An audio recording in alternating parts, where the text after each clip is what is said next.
Welcome to the EdTech Throwdown. Join us, Eric Guise and Nick Johnson, as we dive into today's best EdTech tools, tips, and practices. We do the research so you can teach your class. Remember to follow us on social media like Instagram, X, or Facebook by looking for the handle @EdTech Throwdown. Now please enjoy the show.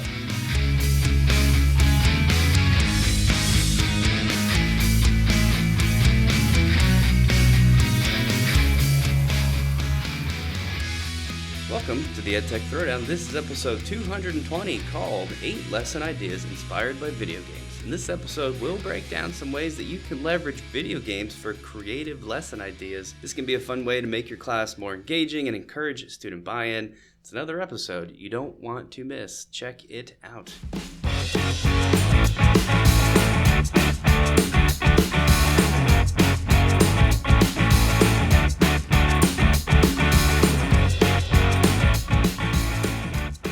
Back episode 220. And this one is a little bit outside my comfort zone, talking about video games. I am not a big video gamer. I might play the occasional Tetris, maybe some, Angry Birds, if, I'm on a plane or something like that, where I can get 5 lives and just shoot some birds at some blocks. I mean, that's appealing to me. But outside of that, I don't really play a whole lot of video games nowadays, or really compared to a lot of people my age ever. Yeah, I'm pretty much in the same boat. So it's going to be hard for us to talk about some of these because we're not like familiar with the games themselves, although most of this is universal for people that are even like generally aware that video games can have maps and the little character moves around the map. So it works for that reason. So even if you're not like a gamer, it's okay because neither are we. I haven't even probably held a game controller since like college in somebody's dorm room. Yeah, my wife and I just bought the boys like Mario Kart and what's the one with the blocks that you create things? Minecraft? Is that what it is? Minecraft's one of them. Black. What Roadblock? No. I mean, the newer one that the kids are playing now is Roblox, I think. But is that Jack Black, the movie? Nah, Jack Black is Minecraft. All right, Minecraft is what we got. Okay. All right. The only reason why I know is they have those guys that, yes. Like that. I don't even know if that's close, but yeah, you know what I'm talking about. Yeah. So I've played a little bit of Mario Kart, but I've mentioned this before. My fine motor skills are very, very poor. So handling a controller and, the buttons and all that stuff, I'm just like, okay, I'll just accept that I'm going to be in last and try not to get killed by everybody in the game. Like red shell after red shell. I finish 11th or 12th. And the only way I finish 11th is if my youngest son decides he wants to drive backwards the whole time and wreck into people. All right, so really terrible at that. But I will tell you one thing that excites me about games, and I get into it, is the gamification aspect and all the game elements, the competition, the leveling up, the points, all that good stuff. I could get behind that, and that's what makes this episode, appealing to me, and it really motivates me to want to talk about this, and I'm excited about it. Yeah, like not all your students are going to be gamers, but all students are aware, and it's just a major thing that kids are interested in. So maybe we can tap into that a little bit. And like you just pointed out, a couple of these ideas, and we pulled together 8 things. A couple of them are more just like game elements, not necessarily built off of any particular game. So I don't know, we think there's something for everybody there. And as always, we tried to keep it general, things that could roughly be used across content areas and grade levels, with the exception of a couple. So maybe with that, let's cut off the introduction and we'll get into segment 2 where we share these ideas after a word from the Teach Better Podcast Network.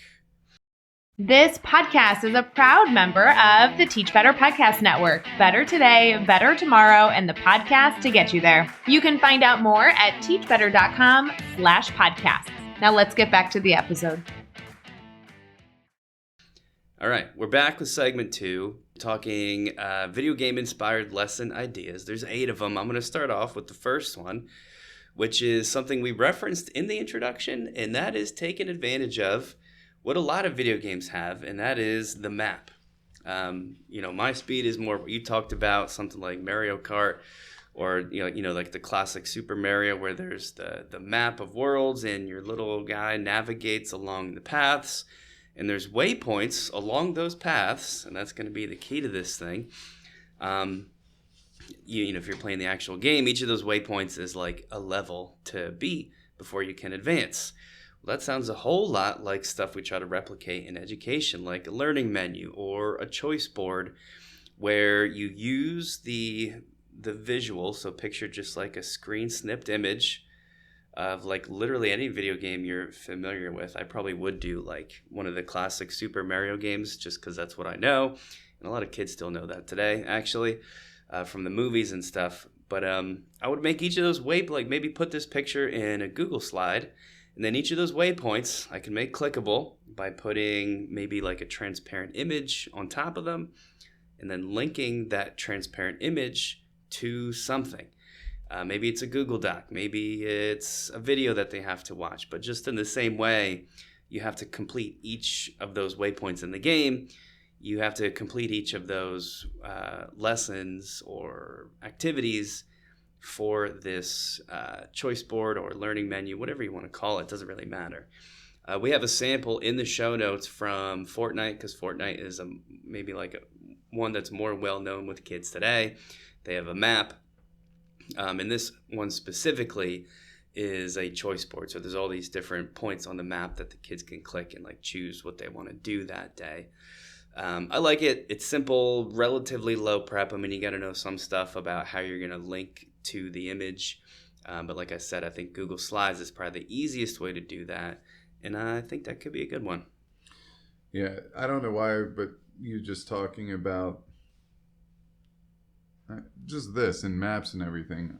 You want to use Google Slides. I like the transparent image to hyperlink over top of the map. I'll probably just throw mine in the ThingLink because I think it does it a little bit more clean. I will say this. Now that I think about it, I want to say 15, 20 years ago, something like that, there was a computer game that I played for a little bit. It was called Sid Meier's Pirates. Okay. That sounds cool. And the reason why I'm thinking about it is just the map. The map is pretty cool. And if I take the media center layout and I kind of just grayscale it in the background of the Sid Meier's Pirates game, I can make this media center space really that map. Oh, that's cool. And then have different stops that they have to complete. So I know in the game that you had to dance with the governor's daughter to try to get her to like you and get married, and you had to fight other pirates. You had to go trade. You had to attack ships and things like that. So I'm thinking in my head that I would have little challenges, and based on the challenges, they would get some type of content information based around the theme of pirates. Bonus points if they wear an eye patch. What is this game called?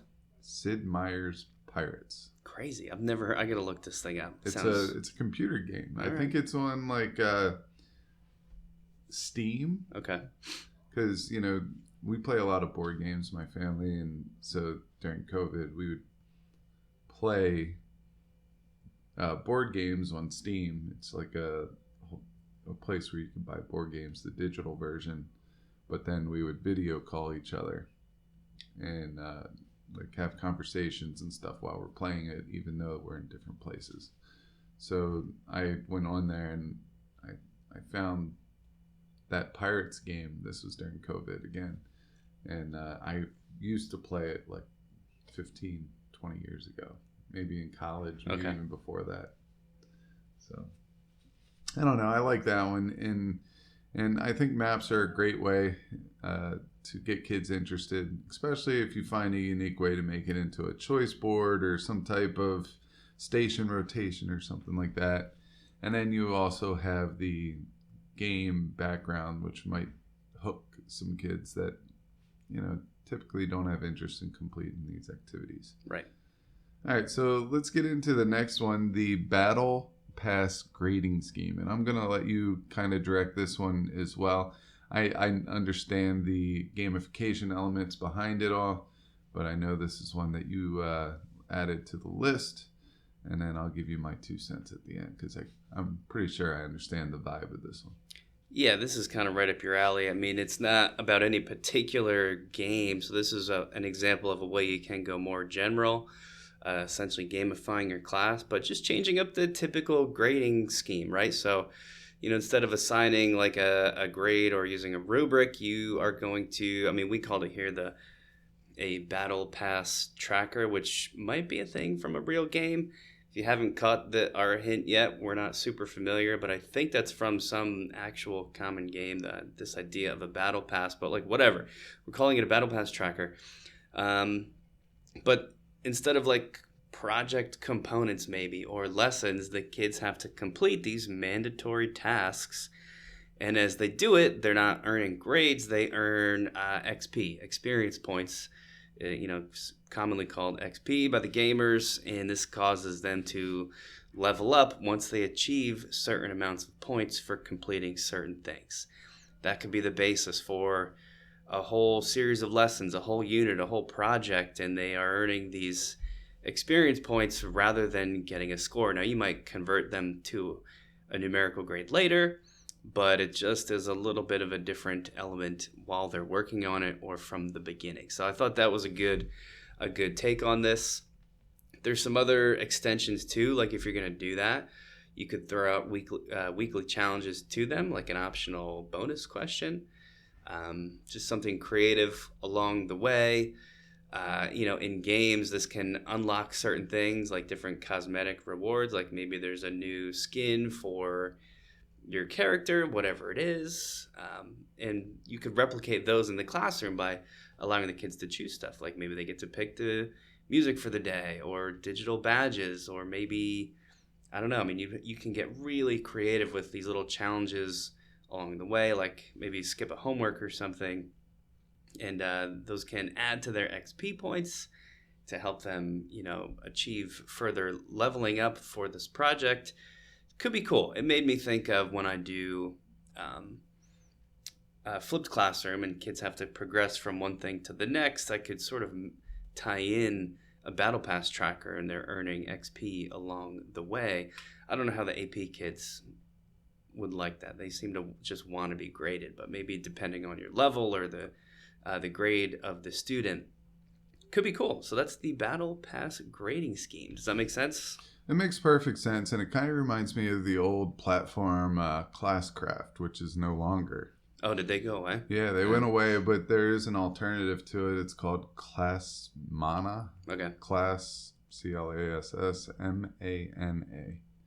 And kind of looks similar to what Classcraft is. So, you might want to go over and check that one out. But yeah, any of these gamification elements definitely raises the bar a little bit and can help,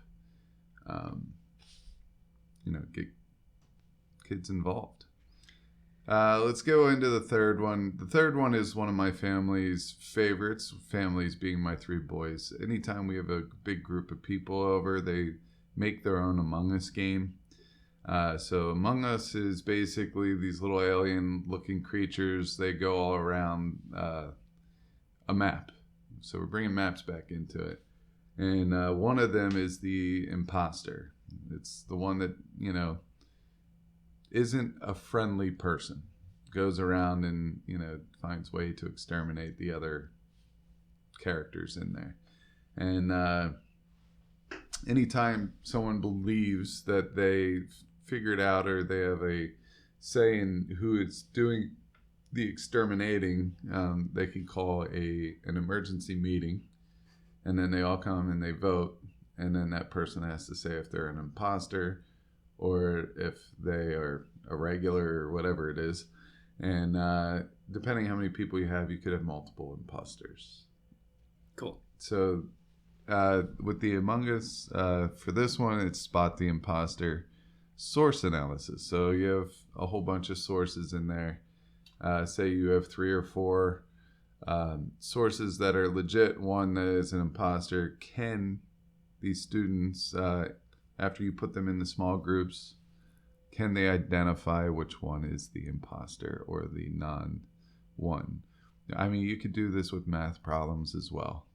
There are 4 with the correct answer. There's 1 that doesn't have it. Or it could be a word problem, and they have to make the formula or identify the correct formula. And 3 of them are this type of formula, and there's 1 odd man out. It doesn't have to be like fake news versus actual source. It could be these 3 have to do with the rainforest biome. This one has to do with, the temperate forest biome. And I like a spin on this too that's maybe more like the actual game where, within the group of students, you're not providing these sources that they have to identify the imposter being the source, but maybe one of the students is the imposter. And as they do things, like maybe as they answer a problem set, one of those students has been directed in advance to do it wrong on purpose. And then much like in the gameplay, the other people in the group have to identify when they found that person, call the meeting, and kind of replicate all that stuff. It's honestly, to me, it sounds almost like a murder mystery sort of a thing, where you're trying to figure out who's the murderer. It's kind of similar to that, which is something we've talked about before. So that would be it's a very popular game right now to tie in. The next one I'll get into, number 4. We can do this pretty quickly because we've talked just so much about them over the years. But it would be weird, I think, to do this episode and not mention that you could design an escape the room using a video game scene as the room, basically. With AI image generation, this could be easier than ever. If you don't play any of these games, it doesn't matter. Just go to Google Images and search for, scenes from Fortnite, scenes from Minecraft, whatever it is, and just kind of scroll through. Talk to your students, involve them in the process. Maybe they can grab some screenshots for you from some of these games, and then tie that into your, I'm assuming, like a digital escape the room space. Just like you might do with a typical one, maybe there's different clickable things along that image. You can set that same stuff up here.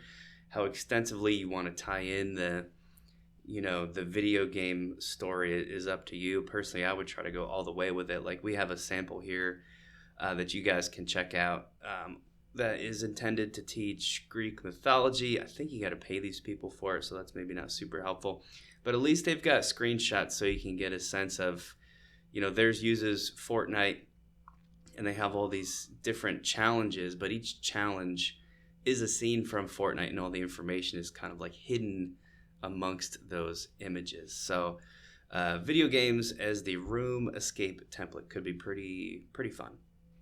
Yeah, I think that's great. Let's get into the next one, and I'm gonna alter this somewhat, which is the Minecraft Education Edition for biome creation. I love the idea of biome creation because they need to have some research done as what is present in that. And I'm wondering if there's a way that you could use Legos to represent different resources and make it come alive in the classroom. Maybe the class works together. There's different problem sets that they have to work on. When they get the correct answer, they get some type of a resource. These resources can be traded in for certain types of items and things like that, or different Lego blocks to make something. So maybe they get some type of scenario where you are in this biome, you have the next 50 minutes or whatever the length of the class is to make some type of shelter that is going to allow you to survive a night in this biome. And then what they have to do is earn blocks and things like that will allow them to build something. And after you have your 3 or 4 classes, or say, there's 10 or 15 classes in your building, different teachers, they're all doing the same thing. You'll have you know, there'll be some type of judgment on whatever shelter you made in order to survive as a class. You could up the ante a little bit and tell them that they can't talk when they build. They can't really have any type of influence other than their own imagination as they place their blocks. And once a block is placed, they cannot move it. Something like that. Or if they want to move it, they could take one block off, but then they lose their resource, whatever that they gained. So now you have them thinking about the research behind that biome, but then they're also trying to think about the different challenges that they might face if they had to live there for a night, a week, whatever it may be. That's a great idea, and I think you're right. Like, biomes in general works well for video game themed stuff, so this is more for the science teachers out there. But like, just the idea of a game map in general, like a lot of these maps have like literally different biomes, and you can tie in that idea if the student is the one creating it. Maybe the original idea here was a different take on it, but in Minecraft specifically, they straight up have biomes. I think they even call them biomes, where there's like different types of plants. If you're in the jungle biome, and they interact, and the types of things that happen depend on the biome, just like in real life.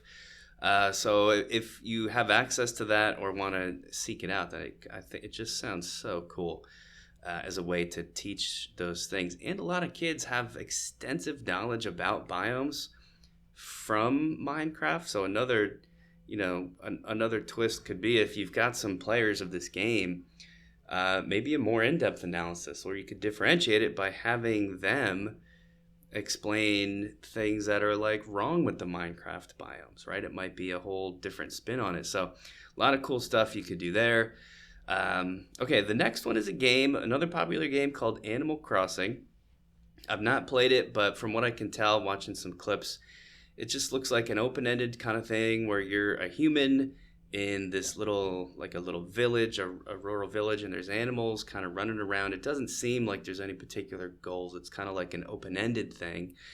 It looks like you can do different activities within the town you're in, and that's kind of what this lesson idea is built off of, right? It's essentially a town building activity, right, where the kids are assigned to design this thing, or design an island in this case.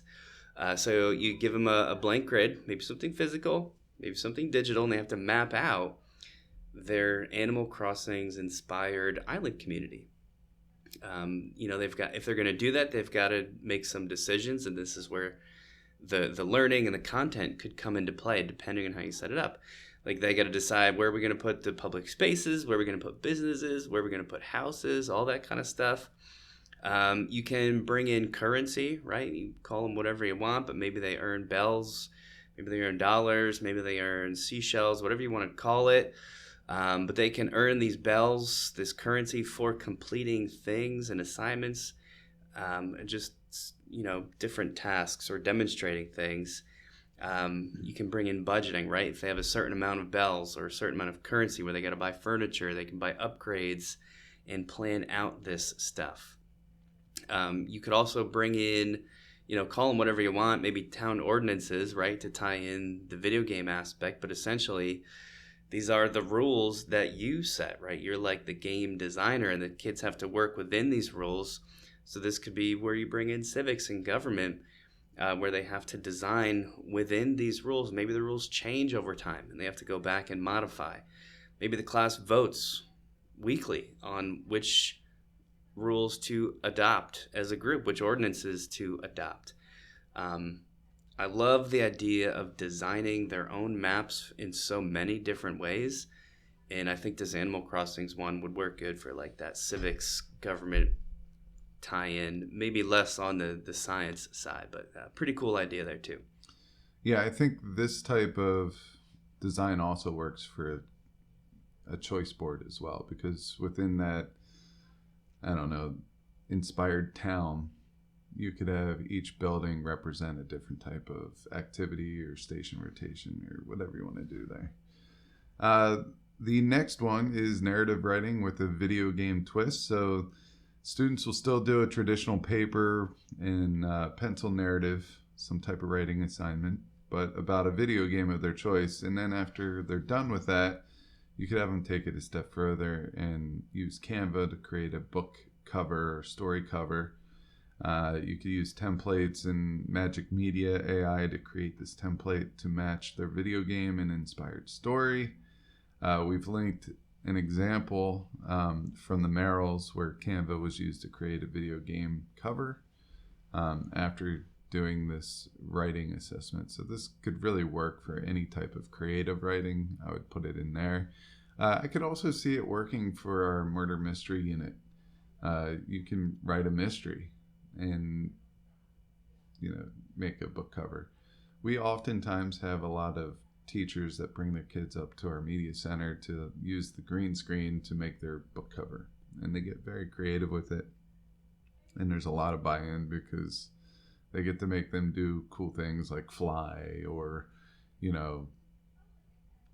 I don't know, they get super creative with it. Usually it's an action thing where like there's some type of karate, and a couple of the kids throw the chroma key sheet over top of them as they hold somebody 6 feet up in the air, kicking the face of another kid, like a Bruce Lee type thing, right? Jackie Chan. Yeah, there's a ton of cool stuff there, and the sample. If you check out the show notes, the sample from this edu couple, let's call them the Merrills, is pretty neat. Their whole idea, I don't know if what you would call this, but the extension that you mentioned is, they noticed that Canva's templates for book covers, like if you search Canva templates for book covers, they use that as the basis for kids to design the video game cover for the video game that they wrote the story about, just because these book covers like double very closely to video game covers. And if you look at their samples, they have kids pull in like the parental rating and all the stuff that a typical video game cover would have. And then that's part of this writing assignment, like a fun little extension. It's easy because they're using the Canva template, so it's not super work intensive, but it's neat, it's cool. And I like the idea where in this one, the kids are doing the designing themselves rather than, just sort of clicking on different stuff that's visualized after the video game, which is going to bring us to our final idea. And this is one I know literally nothing about, but I know that it is huge, and that is the world of Pokemon. It's on the, I guess it's I don't know if there's a Pokemon video game. You might know better than me, but I know there's definitely Pokemon cards. That's probably how it's more well known, maybe. And this idea is actually built off of the trading cards, where the students have to design them. I thought of two different ways this could go. Obviously, as a science teacher, the first thing I thought of was each Pokemon card is, instead of the typical Pokemon that it features, they have to do a real-life animal or plant or bacteria or like whatever. Or if you don't teach biology, like who cares? Just substitute in anything. And they have to design the card around that. You can give them the template. You could have them do it from scratch. I would probably go Canva, but I could see this happening in like any visual designer, like even a Google slide maybe. And then there's the whole class. They have this deck, right, of stuff. The more you know about Pokemon cards, the better. I would, if I was going to do this for a project tomorrow, I would just look up some images of Pokemon cards and then design my template to match that. But I understand there's things like, habitat and HP and different attacks, like different skills they have. All of those could be modified to still be included on the card, but match the type of thing they're making the card for, right? So if you're doing animals, then they've got to put the habitat, the population status, the adaptations that the animal has. You get to choose those as the teacher. And then doing so, you get to control what the kids are learning about those things. They're in this, like I said, can be modified for any subject. Doesn't have to be science. So if you're an English teacher, they could make Pokemon cards for the characters in the novel. And then the stats, the air quotes stats on the card would be the different qualities of those characters, part of understanding the novel. So is this character brave? Are they empathic? Are they wise? All that stuff has to be listed out. So that's a cool one. Lots of different spin-offs, lots of different applications in lots of different subjects. I think your kids are into Pokemon cards. How close did our description get to actual Pokemon cards? Did that make sense? It makes sense, and there is plenty of opportunity here to be creative. There are plenty of different Pokemon cards, sets. There are video games. There are maps within those. There are character attributes, different things. I don't know the ins and outs of Pokemon. I know my middle child is collecting Pokemon. My older and youngest one's collecting baseball cards. You could probably do the same thing with any type of sports card or anything like that. You could also find a way to kind of gamify your class. Like if a kid gets an A on a quiz, they get a card. And they keep collecting these cards, whether it's Pokemon or whatever. And after they get a certain number of cards, or if they complete a set of 15 different cards or something like that, they get a homework pass, or they get a special perk or something like that. I know with the elementary schools, and they do marble jars. They do things like that. Well, what if they made up some Pokemon cards or something like that, and they collected those, and once they got a set, or once they got certain combinations, 3 of this one, 2 of this one, it will give them a perk. There are different ways that we could gamify the classroom with Pokemon cards. You could get very creative, but I like it. Yep. All right, so that's it. 8 ideas. We're gonna wrap it up here. I know I've got a lot of new things I want to think about and consider for maybe tying in some of this stuff for projects next year. But that's gonna do it for episode 220. As always, thank you for listening.